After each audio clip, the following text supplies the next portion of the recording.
नमस्कार दोस्तों, मैं आज गेड़म साहब की तरफ आया था हमारे सभी देश के लोगों को एक संदेश देने के लिए, जिनके आज वो इंजीनियर एनएमसी में थे और रिटायर हो गए और उनके पास बहुत सारा नॉलेज है। उनके पास जो है वो बहुत कम लोगों के पास है। उनके पास जो ईमानदारी है, उनकी जो सच्चाई है, दिल से काम करते हैं। उन्होंने जब सूरत की वो सब चीज़ें हम समझ लेंगे उनसे। और उन्होंने घर पर ध्यान नहीं दिया और अब मकान अभी बनाया रिटायरमेंट के बाद। पहले तो मकान भी नहीं था, ध्यान नहीं था। उस कारण उनका हमारे काकू हम बोलते हैं काकू, उनका भी देहांत हो गया 2005 में देहांत हो गया, मगर उनका ध्यान नहीं था। मगर उनके पृथक उन्होंने मकान बनाया। अभी ठीक है, सब है, बच्चे हैं, सब है, मगर उनका जो ज्ञान है वो किसी के पास नहीं है। और जो ईमानदारी है तो बहुत कम लोगों के पास रहती है वैसी ईमानदारी। और उनका काम करने की इच्छा उन्हें पूरी ज़िंदगी में लगा दी। वैसे इंसान के हम अब आपके साथ चर्चा करेंगे। तो अपने मत मैंने और उनका मैं आभारी हूँ कि जो आज मेरे वो इंटरव्यू लेने आए हैं। मेरे को उनका मैं धन्यवाद अदा करता हूँ। साहब, आपको मेरे को ऐसा बोलना है, हम तो आपसे बहुत बार आए, मुलाकात हुई अपनी, मगर आपके इंटरव्यू यूट्यूब पर मेरे चैनल पर लेना था आपका इंटरव्यू। और आपका जो दिल से काम करते हैं, आप कोई भी चीज़ बात करते हैं तो दिल से करते हैं और ऐसे मन में कुछ रखता नहीं। और समाज के लिए तत्पर है आपके पास, कुछ न कुछ समाज में करना चाहिए। आज की स्थिति आपको पता ही है और पहले की स्थिति मालूम थी। आप सभी शासन में इंजीनियर थे, आपने काम किए। और आप आज की एजुकेशन पॉलिसी पर हम बात कर सकते हैं जो इम्पोर्टेंस है। और अभी काश्तकार का मोर्चा चालू है, उसको भी थोड़ा सा आप दो शब्द बताइए। ये मेरा करके आप स्टार्ट कीजिए प्लीज। तो पहले विषय में तो मैं है कि इस देश की जो गैर बराबरी है उसको बराबरी लाने में जो कांशीराम जी ने जो अपनी मूवमेंट को शुरुआत किया, ये नौकरी करते वक्त, और जब वो हमने बॉम्ब से गैर राजनीतिक जिस पार्टी की जो गैर राजनीतिक जड़ें मजबूत होती है वो पार्टी कभी भी कामयाब हो सकती है। जिसकी गैर राजनीतिक जड़ें मजबूत नहीं होती तो उसकी राजनीतिक पार्टी कामयाब नहीं हो सकती। इस आधार पर उन्होंने बॉम्ब से नाम का संगठन उन्होंने 1971 से शुरू किया। 78 में उसको ज़्यादा जोर आया। फिर उन्होंने 81 में डीएस को निकाला और 84 में बहुजन समाज पार्टी के निर्माण की। और उसमें पढ़े लिखे लोग उनको योगदान देते। मैं तब 20 रुपये का मेंबर था, नौकरी करते 20 रुपये देता था, बहुजन नाई बेचता था। मैंने खुद का बंगला नहीं बनाया, लेकिन बीएसपी का ऑफिस बना के जहाँ IAS officer, IPS officer, engineer, doctor वहाँ पढ़ लिख कर अच्छे ज्ञान मिलाएंगे और अपने बच्चों को अपने ज्ञान देंगे, इसलिए मैंने वो बनाया। और बनाने के बावजूद भी आपने खुद पैसे से बनाया? नहीं, तो समाज के पैसे, जब मेरे पे भरोसा, मैं लोगों के पास जाता था, मेरे इंजीनियर जितने मेरे इंजीनियर थे, इंजीनियर लोग का मेरे को बहुत योगदान सपोर्ट था उस क्योंकि मैं ही खुद इंजीनियर कैटेगरी था, तो इंजीनियर की कदर करता था।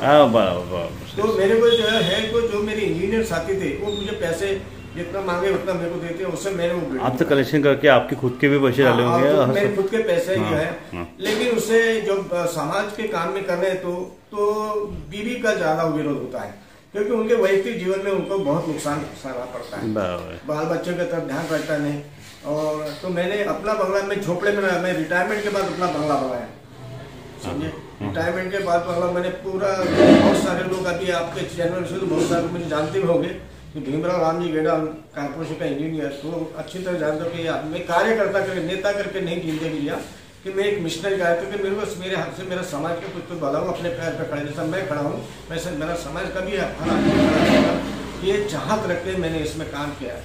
और जब भी मैंने ये सोचा कि अम्बेडकर को बात का वादा करना और स्वाभिमान का सौदा करना, ये दोनों बातें बराबर हो नहीं सकती।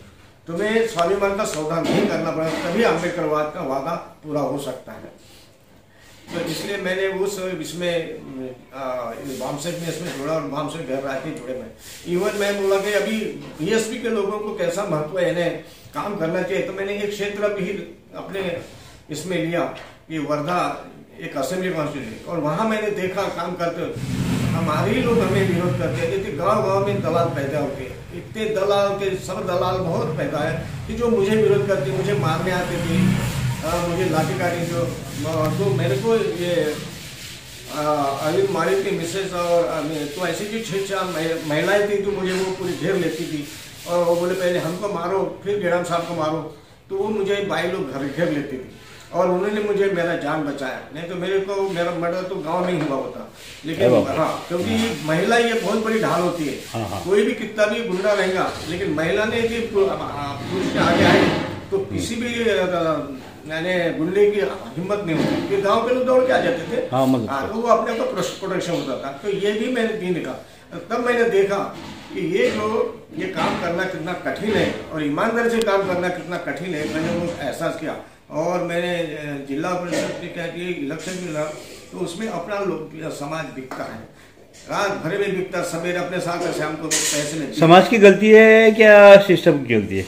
मेरे को कार्यकर्ता समाज जो है, कार्यकर्ता को जो लालच देता है कि कार्यकर्ता पैसे लेते हैं और जो लोकल लेते हैं उनको पैसे बांटते हैं। ये सिस्टम पुराने से कांग्रेस सत्ता, जो भी सत्ता है उनका दोष है मेरे से। हाँ, सत्ता वो भाई कांग्रेस, देखो कांग्रेस इनमें तो बीजेपी ये भी टीम है, ये दोनों भी एक में की चट्टे मट्टे। इन लोगों को अगर पैसे मिलते, हमारे पास पैसे रहते तो हम नहीं बिकते ना। ब्लैक मनी है, ब्लैक मनी का पैसा वो इधर देते और वो अपने आदमी को खरीदते। हमारे आदमी गरीब होने के कारण बिकते हैं, लाचार होते हैं। और वो भी ये जिला परिषद क्या पंचायत समिति सब गांव के गांव खरीद लेते। हम जब गांव में प्रचार करने जाते थे तो हमको वैसे बहुत विरोध होता था। तो तभी हमें लगा कि जब मेरे ये भारत भ्रमण सिर्फ कांचीराम जी कर रहे थे, इनको कितनी तकलीफ होती। अब जब मेरे सही काम के मैं कम से कम 150 एक असेंबली काउंसिल में 150 गाँव का दौरा करने आया तो मुझे इतनी तकलीफ हो रही। तो ये आदमी को कितनी तकलीफ होगी, मैंने एहसास किया कि काम बहुत कठिन। अम्बेडकरवाद का गैर बराबरी को बराबरी में लाना, अगर गांधीवाद से लड़ना, ये बहुत बड़ा कठिन काम है। लेकिन मौला ये हो सकता है क्योंकि ये इसमें सच्चाई है। दुधारी तलवार, ये दुधारी तलवार है, इसलिए टुकड़े जी महाराज बोलते हैं कि मत ही दुधारी तलवार त्याचा करा योग्य वापर, नहीं तो उल्टे लेते तुमच्यावर। ये टुकड़े महाराज का सेंटेंस है। तो ये बहुत ही महत्व की बात है। और हमें कांचीराम जी हमेशा बताते, दिल में सही तमन्ना रही तो रास्ते निकल आते बोले, और दिल में सही तमन्ना नहीं तो बढ़िया से बढ़िया बाहर न जाते। मैं करने निकला हूँ, मैं करके रहूंगा बोले, जब तक मेरी आखिरी सांस है तो मैं रहता हूँ। तो हमारे बहुत सारे पढ़े लिखे लोगों को उसने बुलाया था 50-60 लोग, तो वहां पे इतने हताश हो गए थे। उन्होंने बोला कि भैया देखो, मेरी जब तक आखिरी सांस है मैं ये काम करते रहूंगा। ऐसे मुझे बोला ना, आप थे उस टाइम पर। हाँ, तो मैं बोला भी ये तो तभी मैंने ये अपना असेंबली कॉन्स्टिट्यूशन लिया वादा की कि मैं करके दिखाऊंगा किया। और बोला मैं तो भी आदमी पूरा भारत भ्रमण कर रहा है, तो मैं बोला चलो असेंबली कॉन्स्टिट्यूशन। तो लेकिन घर का विरोध बहुत होता है, तो भी मैं विरोध सहते हुए भी, बच्चे छोटे छोटे थे तो मैंने ये काम किया।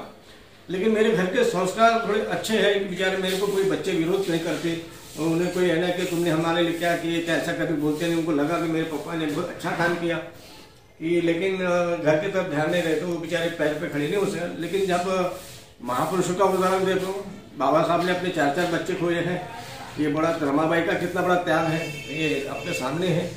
तो ऐसे बिना त्यागी के सिवा तो समाज अपना खड़ा होता और समाज उसी की कदर करता है। अच्छा, इसलिए एक शायर कहता है, मरना उसी का है जो जमाना करे अफसोस, लोग यूं आए मरने के लिए। सही। आपका एजुकेशन सिस्टम में हम बात करने वाले थे थोड़ी सी, अब आज की एजुकेशन पॉलिसी पर बात करने वाले। हाँ, एजुकेशन पॉलिसी, ये जो अभी की एजुकेशन पॉलिसी है, ये बहुजनों के बहुत नुकसानदायक है। ये बहुजनों को पढ़ने लिखने से बहुत वंचित रख रही है। तो ये एजुकेशन पॉलिसी बिल्कुल सही नहीं है। वो बहुजनों को ये सिर्फ अडानी अंबानी के कॉलोनी है, प्राइवेट कॉलेजों को कहीं किसी मंजूरी मिलेगा नहीं, वहाँ कैसे। तो ये बड़े गरीब बच्चे पढ़ नहीं सकते, उनका बहुत बड़ा नुकसान, और वो गलत रास्ते पे आएंगे।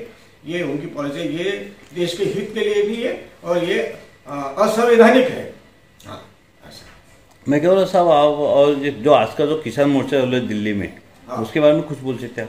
हाँ, वो किसान मोर्चा है जो अभी जिसके जमीन है, उसकी जमीन को वो बेचारा मेहनत करेगा, वो अपना ही कमाएगा, और वो सारे उसके अडानी अंबानी उसकी कंट्रोलिंग करेंगे। ये कहाँ तक उचित है? जमीनें उनकी, माल उनका, और वो सारे बेचने को वो बेचेंगे। यानी क्या मेहनत करेगा, अंडा मुझे मेहनत करे मुर्गा, अंडा खाए फकीर, ये कहाँ तक है? करार तो पहले भी इनडायरेक्टली बनते थे, काश्तकार संतरा बेचते था बिहार बंगलोर, मैंने ये यूट्यूब पर बताया है।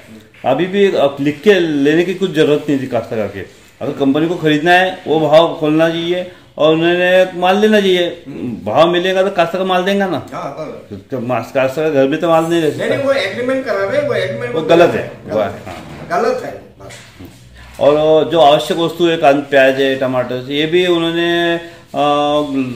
इनके हाथ में पावर दे रहे। वो संविधान रहेंगे, वो जो बिल भी मंजूर है, इतना विरोध होने के बाद चर्चा होना है, कोई भी बिल की संविधान में तो कोई भी बिल लाए हो तो उसके विरोधी पक्ष नेता वो असम का अपना मेजोरिटी मिले, उनकी चर्चा होना चाहिए और जो नहीं हो गया तो उसकी ग्रेविटी ध्यान के वो बिल्कुल जबरदस्ती मंजूर किया गया। तो अभी कोर्ट ने आज आदेश स्थगन से होगा क्या, केंद्र को पूछा भी है गवर्नमेंट को? नहीं, गवर्नमेंट कैसा है, गवर्नमेंट ने इंडिपेंडेंट जुडिशरी ने कैसा है, इंडिपेंडेंट पूछना है उनको। अभी समिति बिठा के क्या करेंगे, उससे पूछे कमिटी बनाना है या नो कमिटमेंट, ऐसा होता है।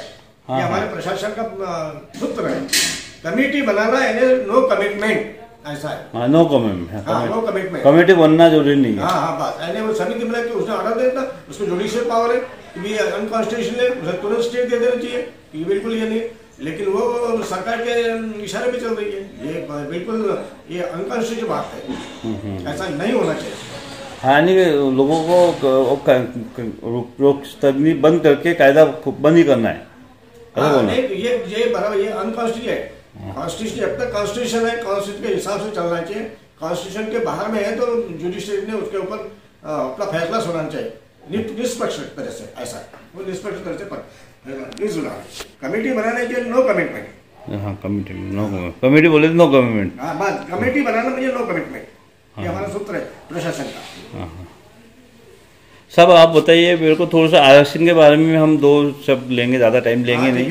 तो जो सा मराठा आरक्षण अभी ओबीसी में आना जाता है, बाकी अभी बहुत से लोग बोले, हमारे सीएम साहब भी बोले कि हम ओबीसी में मराठा नहीं आना चाहिए। तो ऐसा हम लोगों ने बोलना चाहिए, ओबीसी हम खुद हैं, हमारे नेता बोल रहे, वैसे भुजबल साहब बोल रहे, सभी लोग बोल रहे ओबीसी में मराठा को जितना आरक्षण होना चाहिए उनका अलग देना चाहिए, या इसको आप कुछ भाष्य? देखो, ये तो इसका राजनीतिक फंडा है। ये तो जब पहली गवर्नमेंट फडणवीस की गवर्नमेंट थी तभी ये मराठा आरक्षण का लाया था, उनको लाल पपीता देने के लिए लाया था, क्योंकि उसमें कंडीशन है। जबकि आपका ओबीसी मंडल आयोग का जब मंजूर हुआ है तो उसी को इम्प्लीमेंट किया तो ये सब तकलीफें नहीं आती थी। उन्होंने इसको वो तो लागू नहीं किया और ये नया फंडा अपने स्टेट लेवल में शुरू किया, तो ये राजनीतिक फंडा है। ठीक, धन्यवाद।